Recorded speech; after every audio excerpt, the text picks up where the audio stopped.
Hi guys, watching my channel. मैं हूं आपका दोस्त और होस्ट देवेंद्र स्वयं, और आज हम बात करने जा रहे हैं ब्लू स्क्रीन के एरर के बारे में। तो ये हमारे पास एक सिस्टम है, HP कॉम्पैक्स का ये पीसी है, हमारे पास ये लैपटॉप है।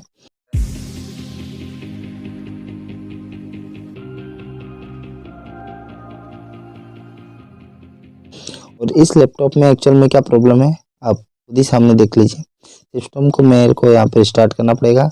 तो सबसे पहले यहाँ पर चार्जिंग हम प्लगिंग करेंगे। यहाँ पर ये चार्ज प्लग इन कर देते हैं, ठीक है। यहाँ से हम पावर को स्टार्ट करेंगे। तो यहाँ पर मैं मेरा सिस्टम का जो पावर है, जब भी मैं सिस्टम और लैपटॉप की बात करूँ तो आप समझ ही जाइएगा कि ये वाला जो पीसी है यानी ये वाला जो लैपटॉप है, हम इसकी बात कर रहे हैं। तो ये वाला सिस्टम हमारे पास देख ही लो, ये आपके पास इस टाइप के दो ऑप्शन आ जाते हैं। यहाँ पर लॉन्च स्टार्टअप रिपेयर का ऑप्शन आ रहा है और एक नॉर्मली का। जब भी मैं नॉर्मल पे क्लिक करता हूँ तो ये ब्लू स्क्रीन हल्का सा दिखा के सिस्टम हमारा बंद हो जा रहा है, ठीक है। और अगर मैं इसको फिर से भी चालू कर दूंगा तो इसमें हम इस पर मैं आपको स्टार्टअप रिपेयर भी करके दिखा ही देता हूँ, अगर आपको कुछ डाउट हो कि हाँ। यहाँ पर मैं इसको स्टार्टअप रिपेयर के ऑप्शन पर मैं जाके इसको चूज़ करूँगा, ठीक है। तो यहाँ पर हमारे पास ऑप्शन आ गया है। यहाँ पर हम देखेंगे क्या हमारा सिस्टम रिपेयर मोड पे जाने के बाद खुद को रिपेयर कर पा रहा है या नहीं। तो बेसिकली ये वाली जो समस्या है वो लगभग सभी सिस्टम में, अगर आपने डायरेक्ट सिस्टम को बंद किया है या आपका हार्डवेयर फेलियर हुआ है तो ये जो कॉमन समस्या है जो आपको देखने को बहुत बार मिल सकती है आपके सिस्टम में। फिर आपका जो सॉफ्टवेयर कुछ फेलियर हुआ हो तो भी ये सिस्टम में आपको देखने को मिलेगा ही मिलेगा एक तरीके से। तो हमको क्या करना रहता है, अगर हम इसको इस प्रॉब्लम का जो अगर हमको सॉल्यूशन देखना है तो आपको इस वाले वीडियो को पूरा वॉच करना है। वन बाय वन हम सब जितने भी चीज़ें हैं वो करके भी देखेंगे, साथ ही उसको समझने की कोशिश करेंगे कि ये वाला प्रॉब्लम हमारी स्क्रीन पे क्यों आता है। और यहाँ पर जैसा कि आप देख ही पा रहे हैं, इसमें एक्चुअल में उसका जो प्रॉब्लम का छोटा सा एक सॉल्यूशन जो है उन्होंने खुद ने लिख के दे दिया है कि problem has been detected as a window, है ना। तो ये हमारा ऑटोमेटिक शटडाउन हो जाता है। और हम फिर से बंद और चालू करके सिस्टम को चेक करवा देते हैं आपको।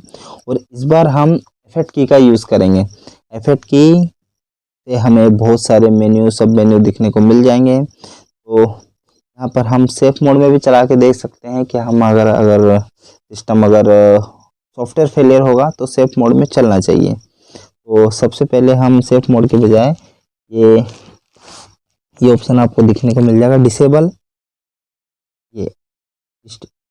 स्टार्टअप वाला ऑप्शन। तो यहाँ पर आप इसको क्लिक करके ही आपका सिस्टम रिपेयर कर सकते हैं।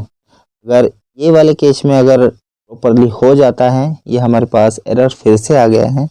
अगर आपके सिस्टम में अगर कोई भी सॉफ्टवेयर हल्का सा फेलियर होता तो ये वाले ऑप्शन पे ये ऑटोमेटिक खुद को रिपेयर कर लेता। तो यहाँ पर हमारा नहीं हुआ है क्योंकि ये प्रॉब्लम है हमारे पास बनी हुई है। तो हमको क्या करना रहेगा, एक बार फिर से हम सिस्टम को शट डाउन करेंगे और इसको फिर से रिपेयर करने की कोशिश करेंगे।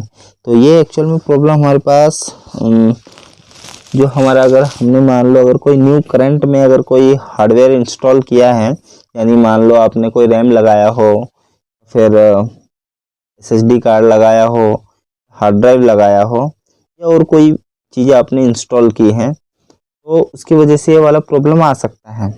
अब ये दोनों तीनों जो भी केस हैं आपके केस में अलग अलग हो सकते हैं। या फिर आपके पास पहले से ही ये वाली प्रॉब्लम आ रही हो, फिर आपका केस अलग हो गया। तो यहाँ पर आप ये देखिए कि आपने अभी करंट में क्या वर्क किया है इस पे सिस्टम पे। अगर आपने कोई सिस्टम पे भी फिलहाल अगर मान लो हार्ड डिस्क इंस्टॉल किया है, तो आप सबसे पहले हार्ड ड्राइव आप चेक कर लीजिए कि वो क्या प्रॉपरली प्लग-इन है या नहीं। फिर रैम स्लॉट है उस पर प्रॉपर प्लग-इन है या नहीं। अगर कोई भी दिक्कत होगा तो हमको एरर आएगा ही आएगा। बहुत सारे केसों में ये भी होता है कि अगर हमारे पास जो रैम है, अगर हमने मान लो दोनों अलग अलग रैम है, 2 GB ये भी है, 2 GB वो भी है, या फिर 1 GB या 2 GB जो भी हो XYZ, लेकिन अगर दोनों की अगर फ्रिक्वेंसी अलग होगी तो भी हमारे पास रैम मतलब अगर अलग अलग फ्रिक्वेंसी के होंगे तो भी वाली समस्या है हमको देखने को मिल जाएगी। यहाँ पर हमको सेम स्लॉट और सेम रैम देखने को मिल जाती है, लेकिन अभी हम क्या करेंगे कि हम एक ही रैम पे इसको चलाने की कोशिश करेंगे। एक रैम हम निकाल देते हैं, एक रैम पे चलाने की कोशिश करेंगे। अगर इससे हो जाता है तो ठीक है, नहीं तो फिर हम उसको ट्राई करेंगे। ठीक है, यहाँ पर हम ठीक है, हम तो रहने ही देते हैं, अभी नहीं लगाते हैं कि हमको बार बार मेहनत ना करना पड़े। ठीक है, यहाँ पर हम सिंगल रैम पे इसको चलाने की कोशिश करते हैं। अगर ये सिंगल रैम पे चल जाता है हमको सेकंड लगाने की आवश्यकता नहीं पड़ेगी।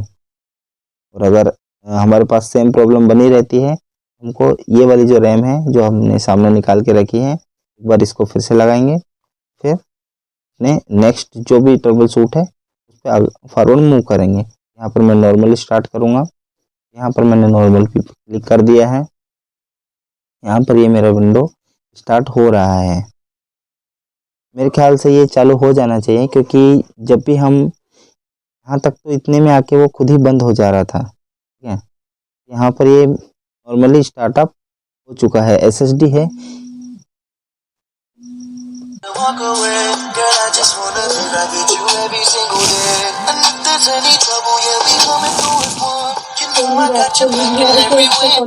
सोनी थे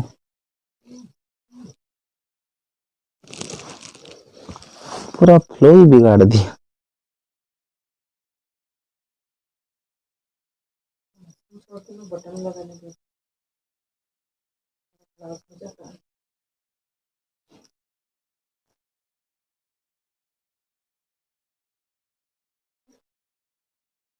तो यहाँ पर सिस्टम हमारा आप देख ही सकते हैं प्रॉपरली हमारे पास विंडो स्क्रीन पे आ चुका है। ठीक है, तो यहाँ पर अब हमें कुछ नया आवश्यकता करने की ज़रूरत नहीं है, कि जो हमारा रैम था एक्चुअल में ये वाली जो रैम है इसी में कुछ प्रॉब्लम हुआ होगा। अभी ये हमारा सिस्टम जो ब्लू स्क्रीन का एरर है वो हमारे पास डिस्प्ले पे दिखा रहा था।